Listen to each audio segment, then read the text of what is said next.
வணக்கம் நண்பர்களே. 2024 நடந்த குரூப் 1B, 1C எக்ஸாமில் கேட்டிருந்த ஒவ்வொரு கேள்விக்கும் ஆன்சர் பார்த்துட்டு வரோம். அந்த வகையில் இந்த கேள்வி பாருங்கள். 3:5 என்ற விகிதத்தில் இருக்கும் இரு எண்களின் மீ போ மா எல்சிஎம் 300 எனில் அவ்வெண்கள் அப்படின்னு கேட்டிருக்காங்க. இதில் ரொம்ப ஈஸியாக ஆப்ஷன்லேருந்தே ஆன்சர் பண்ணலாம். ஃபஸ்ட்டு 3:5ன்றது ரேஷியோ. அப்போ அவங்க கொடுத்துருக்கிற நம்பரில் முதல் நம்பர் 3ஆம் வாய்ப்பாட்டில் வரணும், 2வது நம்பர் 5ஆம் வாய்ப்பாட்டில் வரணும். 4 ஆப்ஷனுமே அப்படி தான் இருக்குது. அப்போ இந்த ஐடியா வச்சு எதுவும் பண்ண முடியாது. அடுத்தது வரேன், எல்சிஎம் 300. கீழே இருக்கிற நம்பர் ஒவ்வொன்றுக்கும் எல்சிஎம் கண்டுபிடிச்சோன்னா முடிஞ்சிடுச்சு. 30, 50. 30க்கு 50க்கு எல்சிஎம் எடுத்திங்கன்னா என்ன கிடைக்கும் அப்படின்னா 3 5 15 150ன்னு கிடைக்கும். ஸோ இது ஆன்சர் கிடையாது. ஏன்னா அவங்க எல்சிஎம் 300ன்னு சொல்லியிருக்காங்க. 3 5 3 5 15 எல்சிஎம் கிடைக்கும். ஸோ இதுவும் கிடையாது.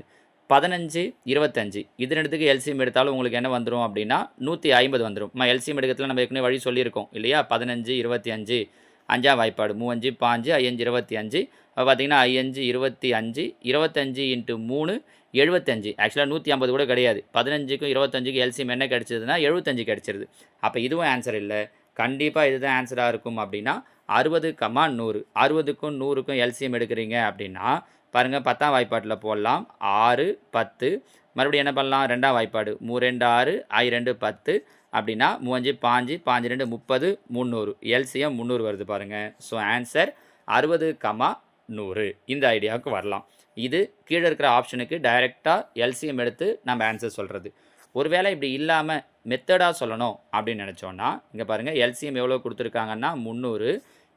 இவங்க ரேஷியோ கொடுத்துருக்கிறது 3:5. அந்த 3யும் 5யும் கீழே நம்ம பெருக்கிறோம். அப்படின்னா பாருங்கள், 1 3 3 1 3 3 0 0 1 5 5 2 10 0 கரெக்டாக 20. அப்போ ஒரு பங்கு அப்படிங்கிறது 20. இங்கே பார்த்தீங்கன்னா 3 பங்கு 5 பங்கு.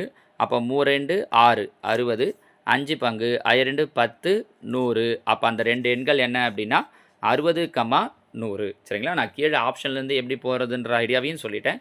மெத்தடாக எப்படி போடுறது அப்படிங்கிற ஐடியாவையும் சொல்லிட்டேன். நீங்கள் இடத்துல எதை வேணாலும் ஞாபகம் வச்சுக்கலாம். ஏன்னா எக்ஸாமில் அவங்க எப்படி கேட்குறாங்களோ அந்த நேரத்துக்கு நமக்கு எந்த ஐடியா தோணுதோ அதை யூஸ் பண்ணி போடலான்றதுக்காக தான். ஓகேவா? தேங்க்யூ.